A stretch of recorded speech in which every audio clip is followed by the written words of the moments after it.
ನಮಸ್ಕಾರ. ಏಪ್ರಿಲ್ 2026 ಮೇಷರಾಶಿಯವರಿಗೆ ಹೇಗಿರಲಿದೆ ಅಂತ ನೋಡೋಣ.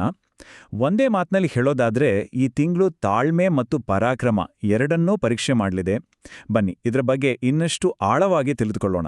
ನೋಡಿ, ಈ ಒಂದು ಸಾಲಿದೆಯಲ್ಲ, ಮೊದಲಾರ್ಧದಲ್ಲಿ ಸಹನೆ, ಉತ್ತರಾರ್ಧದಲ್ಲಿ ಪರಾಕ್ರಮ ಅಂತ, ಇದು ಇಡೀ ತಿಂಗಳ ಸಾರಾಂಶವನ್ನೇ ಹೇಳಿಬಿಡುತ್ತೆ. ಇದು ಎರಡು ಬೇರೆ ಬೇರೆ ಭಾಗಗಳಿರೋ ಒಂದು ಕತೆ ಇದ್ದ ಹಾಗೆ. ತಿಂಗಳ ಮಧ್ಯದಲ್ಲಿ ನಡೆಯೋ ಒಂದು ದೊಡ್ಡ ಗ್ರಹಗತಿ ಬದಲಾವಣೆಯೇ ಇದಕ್ಕೆಲ್ಲ ಕಾರಣ. ಸರಿ, ಈ ತಿಂಗಳ ಭವಿಷ್ಯವನ್ನ ನಾವು 5 ಮುಖ್ಯ ಭಾಗಗಳಾಗಿ ವಿಂಗಡಿಸಿ ನೋಡೋಣ. ಅಂದ್ರೆ ವೃತ್ತಿ, ಹಣಕಾಸು, ಆರೋಗ್ಯ, ಸಂಬಂಧಗಳು ಮತ್ತು ಕೊನೆಗೆ ಯಶಸ್ಸಿಗಾಗಿ ಕೆಲವೊಂದು ಪರಿಹಾರಗಳು. ಇದರಿಂದ ಒಂದು ಸ್ಪಷ್ಟವಾದ ಚಿತ್ರಣ ಸಿಗುತ್ತೆ. ಸರಿ, ಹಾಗಾದ್ರೆ ಶುರು ಮಾಡೋಣಲ್ವಾ? ಮೊದಲಿಗೆ ತಿಂಗಳ ಅವಲೋಕನ. ಈ ಇಡೀ ತಿಂಗಳ ಫಲಗಳು ನಿಂತಿರೋದೇ ಒಂದು ಪ್ರಮುಖ ಗ್ರಹದ ಬದಲಾವಣೆ ಮೇಲೆ. ಅದೇನಪ್ಪ ಅಂದ್ರೆ, ಸೃಜನಶೀಲತೆಗೆ ಕಾರಣನಾದ ಸೂರ್ಯನಿಗೆ ಈ ತಿಂಗಳು ಅಪಾರವಾದ ಶಕ್ತಿ ಸಿಗಲಿದೆ.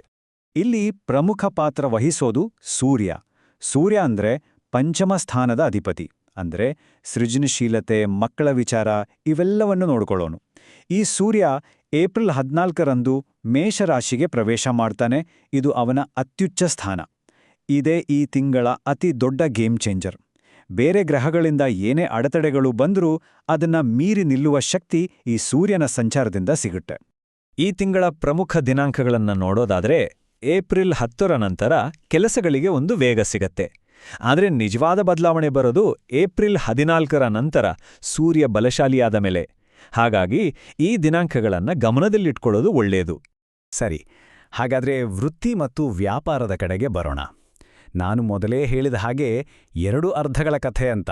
ಅದು ಅತೀ ಸ್ಪಷ್ಟವಾಗಿ ಕಾಣಿಸೋದೇ ಈ ವೃತ್ತಿ ಜೀವನದಲ್ಲಿ. ತಿಂಗಳ ಮೊದಲಾರ್ಧದಲ್ಲಿ, ಅಂದ್ರೆ ಸುಮಾರು ಮೊದಲ 2 ವಾರ, ಕೆಲಸಗಳು ತುಂಬಾನೇ ನಿಧಾನವಾಗಿ ಸಾಗ್ಬೋದು. ಅಬ್ಬಾ, ಯಾಕಿಷ್ಟು ಸಮಯ ತಗೊಳ್ತಿದೆ ಅಂತ ಅನಿಸ್ಬೋದು. ಇಲ್ಲಿ ತಾಳ್ಮೆ ತುಂಬಾನೇ ಮುಖ್ಯವಾಗುತ್ತೆ.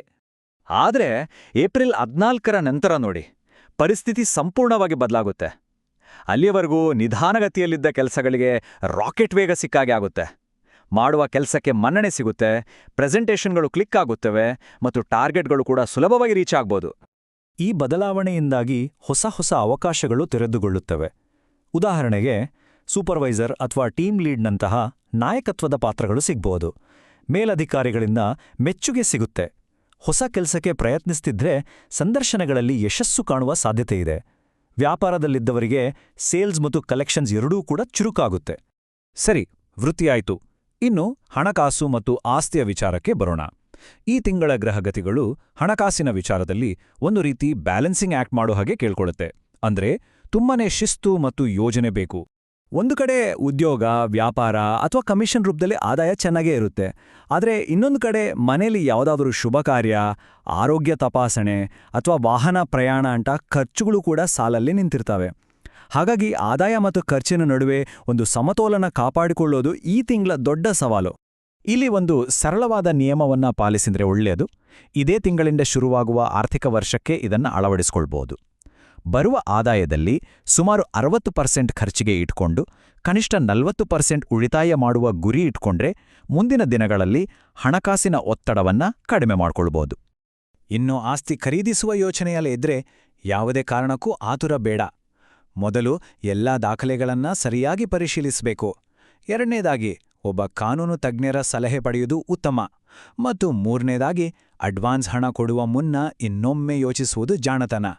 ಈ 3 ಹೆಜ್ಜೆಗಳು ಸುರಕ್ಷಿತ ಹೂಡಿಕೆಗೆ ದಾರಿ ಮಾಡಿಕೊಡುತ್ತೆ. ಮುಂದಿನ ವಿಷಯ ಆರೋಗ್ಯ ಮತ್ತು ಸಂಬಂಧಗಳು.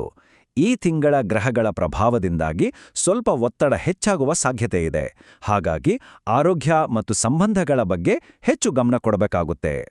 ಒತ್ತಡವನ್ನು ಕಡಿಮೆ ಮಾಡಿಕೊಳ್ಳಲು ಕೆಲವು ಸರಳ ಉಪಾಯಗಳಿವೆ. ದಿನಕ್ಕೆ ಒಂದು 20-30 ನಿಮಿಷ ವಾಕಿಂಗ್ ಅಥವಾ ಲಘು ವ್ಯಾಯಾಮ ಮಾಡಿ. ಆಳವಾದ ಉಸಿರಾಟದ ಅಭ್ಯಾಸದಿಂದ ಮನಸ್ಸು ಶಾಂತವಾಗುತ್ತೆ. ರಾತ್ರಿ ಬೇಗ ಊಟ ಮಾಡಿ ತಡವಾಗಿ ಮಲಗೋದನ್ನು ತಪ್ಪಿಸಿ. ಮುಖ್ಯವಾಗಿ ರಾತ್ರಿ ಹೊತ್ತು ಡ್ರೈವ್ ಮಾಡುವಾಗ ತುಂಬಾನೇ ಶಾಂತವಾಗಿರಿ. ಇವು ಸಣ್ಣ ವಿಷಯಗಳಾದರೂ ದೊಡ್ಡ ಬದಲಾವಣೆ ತರಬಲ್ಲವು. ಸಂಬಂಧಗಳ ವಿಚಾರಕ್ಕೆ ಬಂದ್ರೆ ಸಂವಹನವೇ ಇಲ್ಲಿ ಕಿಂಗ್. 3ನೇ ವ್ಯಕ್ತಿಯ ಮಾತುಗಳನ್ನು ಕೇಳಿ ನಿರ್ಧಾರ ತೆಗೆದುಕೊಳ್ಳೋದು ಬೇಡ. ಬದಲಿಗೆ ಸಂಗಾತಿಯೊಂದಿಗೆ ನೇರವಾಗಿ, ಸ್ಪಷ್ಟವಾಗಿ ಮಾತನಾಡಿ. ಅನುಮಾನದ ಬದಲು ನಂಬಿಕೆ ಇರಲಿ. ಕೋಪದಲ್ಲಿ ಮಾತನಾಡೋ ಬದಲು ಒಂದು ಕ್ಷಣ ನಿಂತು ಉಸಿರಾಡಿ ನಂತರ ಮಾತನಾಡಿ. ಇದರಿಂದ ಸಂಬಂಧಗಳಲ್ಲಿ ಸಾಮರಸ್ಯ ಉಳಿಯತ್ತೆ. ಸರಿ, ಎಲ್ಲದರ ಬಗ್ಗೆಯೂ ನೋಡಿದ್ದಾಯ್ತು. ಈಗ ಕೊನೆಯದಾಗಿ ಈ ತಿಂಗಳ ಸಕಾರಾತ್ಮಕ ಶಕ್ತಿಯನ್ನು ಹೆಚ್ಚಿಸಿಕೊಳ್ಳಲು ಮತ್ತು ಸವಾಲುಗಳನ್ನು ಎದುರಿಸಲು ಕೆಲವು ಪರಿಹಾರಗಳನ್ನು ನೋಡೋಣ. ಕೆಲವು ಆಧ್ಯಾತ್ಮಿಕ ಆಚರಣೆಗಳು ಆಂತರಿಕ ಶಕ್ತಿಯನ್ನ ಹೆಚ್ಚಿಸಲು ಸಹಾಯ ಮಾಡುತ್ತವೆ. ಧೈರ್ಯ ಮತ್ತು ನಾಯಕತ್ವಕ್ಕಾಗಿ ಸೂರ್ಯದೇವನ ಆದಿತ್ಯ ಹೃದಯಂ ಪಠಿಸಬಹುದು. ಮನಃಶಾಂತಿಗಾಗಿ ಶಿವನಿಗೆ ಅಭಿಷೇಕ ಮಾಡಿಸಬಹುದು. ಅಡೆತಡೆಗಳ ನಿವಾರಣೆಗೆ ಸುಬ್ರಹ್ಮಣ್ಯ ಸ್ವಾಮಿಯ ಸ್ತೋತ್ರಗಳು ಸಹಾಯ ಮಾಡುತ್ತವೆ. ಹಾಗೆಯೇ ಶಕ್ತಿ ಮತ್ತು ರಕ್ಷಣೆಗಾಗಿ ಮಂಗಳವಾರ ಅಥವಾ ಶನಿವಾರ ಹನುಮನಿಗೆ ದೀಪ ಹಚ್ಚುವುದು ಕೂಡ ಒಳ್ಳೆಯದು. ಪೂಜೆ ಪುನಸ್ಕಾರಗಳ ಜೊತೆಗೆ ಸೇವಾ ಕಾರ್ಯಗಳು ಕೂಡ ಬಹಳ ಮುಖ್ಯ. ಅಗತ್ಯವಿರುವವರಿಗೆ, ವಿದ್ಯಾರ್ಥಿಗಳಿಗೆ ಆಹಾರ, ಬಟ್ಟೆ ಅಥವಾ ನೋಟ್ಬುಕ್ಗಳಂಥ ವಸ್ತುಗಳನ್ನು ದಾನ ಮಾಡೋದ್ರಿಂದ ಸಕಾರಾತ್ಮಕ ಕರ್ಮಫಲಗಳು ಹೆಚ್ಚಾಗ್ತವೆ. ಹಾಗಾಗಿ ಒಟ್ಟಾರೆಯಾಗಿ ಹೇಳೋದಾದ್ರೆ ಏಪ್ರಿಲ್ 2026 ಮೇಷರಾಶಿಯವರಿಗೆ ಸಹನೆ ಮತ್ತು ಧೈರ್ಯ ಎರಡನ್ನೂ ಪರೀಕ್ಷಿಸುವ ತಿಂಗಳು. ಸರಿಯಾದ ಯೋಜನೆ ಮತ್ತು ಸಕಾರಾತ್ಮಕ ದೃಷ್ಟಿಕೋನದಿಂದ ಎದುರಾಗುವ ಸವಾಲುಗಳನ್ನೇ ದೊಡ್ಡ ಯಶಸ್ಸಿನ ಮೆಟ್ಟಿಲುಗಳನ್ನಾಗಿ ಪರಿವರ್ತಿಸಿಕೊಳ್ಳಬಹುದು. ಹಾಗಾದರೆ ಈ ತಿಂಗಳು ಧೈರ್ಯವನ್ನು ಪರೀಕ್ಷಿಸಿಕೊಳ್ಳಲು ಎಲ್ಲರೂ ಸಿದ್ಧರಾಗಿದ್ದಾರಾ?